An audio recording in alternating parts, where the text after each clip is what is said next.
Hello guys, আমি স্বাগত and welcome to stump line. India versus USA প্রথম match. ভারতীয়রা, আমরা ভারতীয় ফ্যান্সরা যেভাবে ইন্ডিয়ার শুরু এই বিশ্বকাপে এক্সপেক্ট করেছিলাম সেটা কিন্তু হলো না। ম্যাচ জিতেছি, অবভিয়াস জিতেছি, এবং একটা বড় মার্জিনেই জিতেছি, মোটামুটি 30 রান 40 রানের একটা মার্জিন। কিন্তু একটা সময় কিন্তু এটা মানবে এবং ভারতীয় সমস্ত ফ্যানরা মানবে যে ইউএসএ কিন্তু আমাদের বুকে ভয় ধরিয়ে দিয়েছিল। মানে প্রথম দিন ইউএসএ এটা দেখিয়ে দিল যে তারা কিন্তু শুধুমাত্র অ্যাসোসিয়েট নেশন হিসেবে এই বিশ্বকাপে খেলতে আসেনি। দুটো ওয়ার্ম আপ ম্যাচ ইউএসএ খেলেছে, একটা ইন্ডিয়া এর এগেনস্টে এবং একটা নিউজিল্যান্ডের এগেনস্টে। দুটোতেই কিন্তু তারা 200 রান খেয়েছে বোলিংয়ে, কিন্তু ব্যাটেও কিন্তু 10-15 রান, এবং নিউজিল্যান্ডের এগেনস্টে জাস্ট 5 রান। নিউজিল্যান্ড ফুল স্ট্রেন্থ টিম নিয়ে নেমেছিল, 207 রান করেছিল, সেখানে তারা কিন্তু 202 রান 20 ওভারে করে দিয়েছিল। এবং আজকেরও এই পারফরমেন্স করার পর আমার মনে হয় বাকি আমাদের ইন্ডিয়ার গ্রুপের, বিশেষ করে পাকিস্তানের কাছে এই বার্তাটা চলে গেছে যে যদি ইউএসএ এবার আরেকবার পাকিস্তানকে হারিয়ে দেয় তাহলে এটা কিন্তু আপসেট হিসেবে গণ্য হবে না। তো আজকের ম্যাচটা নিয়ে ভারতের এগেনস্টে মানে বলার মতো তো অনেক কিছুই রয়েছে। একশে এক ফেলিওর আজকে মোটামুটিভাবে। যারা স্বপ্ন দেখাচ্ছিল 300, যারা স্বপ্ন দেখাচ্ছিল 250 প্লাসের, একশে এক প্লেয়ার আজকে সবাই ধরাশায়ী। কিন্তু ওই যে বলে না যে সবাই ধরাশায়ী হলেও জাহাজ ডোবার মতো সিচুয়েশন হলেও তাকে বাঁচাতে পারে কিন্তু একমাত্র তার ক্যাপ্টেন। তো আজকে যখন ইন্ডিয়ার এই বিশাল জাহাজ ডোবার সমুদ্রে, মানে একদম ইউএসএ সমুদ্রে প্রায় ডোবার মতো অবস্থায় ছিল, সেখানে কিন্তু তারা সবাইকে আউট করে নিলেও ক্রিজে কিন্তু এই ইন্ডিয়ার জাহাজের ক্যাপ্টেন দাঁড়িয়েছিলেন, এবং remember the name Surya Kumar Yadav. Performance নিয়ে সূর্যা কুমারের যাদব দেখুন,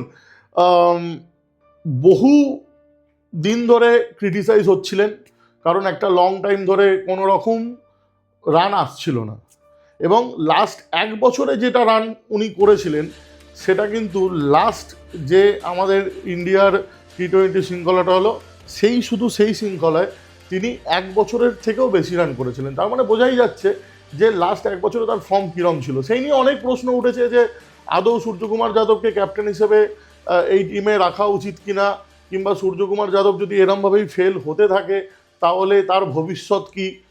প্রথম ম্যাচে তিনি কিন্তু সবাইকে উত্তর দিয়ে দিলেন যে কেন গৌতম গম্ভীর এবং ইন্ডিয়ান টিম ম্যানেজমেন্ট তার উপরে এতটা ভরসা রেখেছিলেন। মানে আজকের ইনিংসটা নিয়ে যত বলবো ততটা কম। একদিকে যখন তিনি দেখছেন যে একের পর এক ইন্ডিয়ান ব্যাটাররা ফিরে যাচ্ছে, প্রথমে তিনি একটা খুবই স্টেডি মানে শুরু করেন, কোনো রকম লফটেড শট নয়, অ্যালং দ্য গ্রাউন্ড শট, এবং তারপরে লাস্টের দিকে এসে যখন তিনি বোঝেন যে এইবার গিয়ার শিফট করার দরকার আছে, তখন আমরা দেখতে পাই সেই ভিন্টেজ সূর্যা কুমার যাদবকে। 360 ডিগ্রি প্লেয়ার এবং 360 শটই মেরেছেন।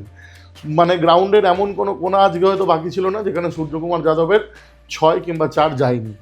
তো বোলিং পারফরমেন্স নিয়ে সেরকম কিছু বলার নেই, কারণ মানে আজকে বুমরার চোটের জন্য, কিংবা হয়তো বলা হচ্ছে যে একটা ফিভার ছিল কিংবা ইলনেস ছিল, সেই জন্য বুমরা খেলেননি। কিন্তু সিরাজ থেকে শুরু করে আমাদের আর্শদীপ সিং থেকে শুরু করে আমাদের বরুণ চক্রবর্তী থেকে শুরু করে অক্ষর প্যাটেল থেকে শুরু করে কেউই কিন্তু এই বুমরা যে নেই, এবং তার সাথে 160 রানের যে একটা ওকে টোটাল, মানে একটা ওকে টোটাল, কারণ 160 রানে কিন্তু ওয়াংখেড়েতে 160 রান কিন্তু খুব একটা বড় টোটাল নয়, কারণ ওয়াংখেড়ের মাঠও ছোট এবং পিচও ব্যাটিং ফ্রেন্ডলি পিচ। সেখানে দাঁড়িয়ে কিন্তু তারা দেখিয়ে দিলেন যে ইন্ডিয়ান ব্যাটিং যেদিনকে কোল্যাপস করবে, যদি একটা লড়ার মতো স্কোর ইন্ডিয়ার ব্যাটিংয়ে যে কোনো কেউ দাঁড়িয়ে দিয়ে দেয়, তাহলে সেই রানটাকে কিন্তু ইন্ডিয়ান বোলিং অ্যাটাক পুরোপুরিভাবে ডিফেন্ড করতে পারবে। যাই হোক, প্রথম দিনের খেলা আমরা অনেক বড় এক্সপেকটেশন নিয়ে বসেছিলাম, হয়তো একটা অনেক বড় জিত আসবে কিংবা অনেক বড় একখানা সেলিব্রেশন হবে, বাট সেটা হলো না। কিন্তু অ্যাটলিস্ট আমরা একটা কমফোর্টেবল জিত নিয়ে আজকের প্রথম খেলা শুরু করলাম।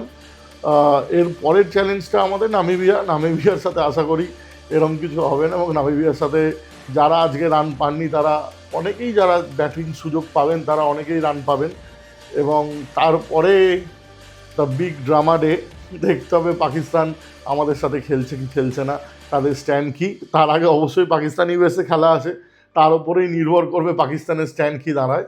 তবে আমি আগেও বলেছি, এখনও বলছি যে এগুলো শুধুমাত্র ড্রামা, দিনের দিনকে পাকিস্তান খেলবে ইন্ডিয়ার সাথে।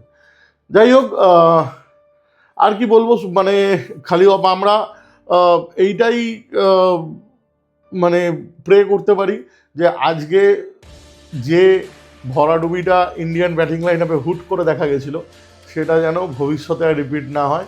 কারণ প্রত্যেক দিন স্কাই হয়তো বাঁচাতে পারবে না, কিংবা হয়তো অন্য দিন অন্য কোনো ব্যাটসম্যান এসে দাঁড়িয়ে যাবে।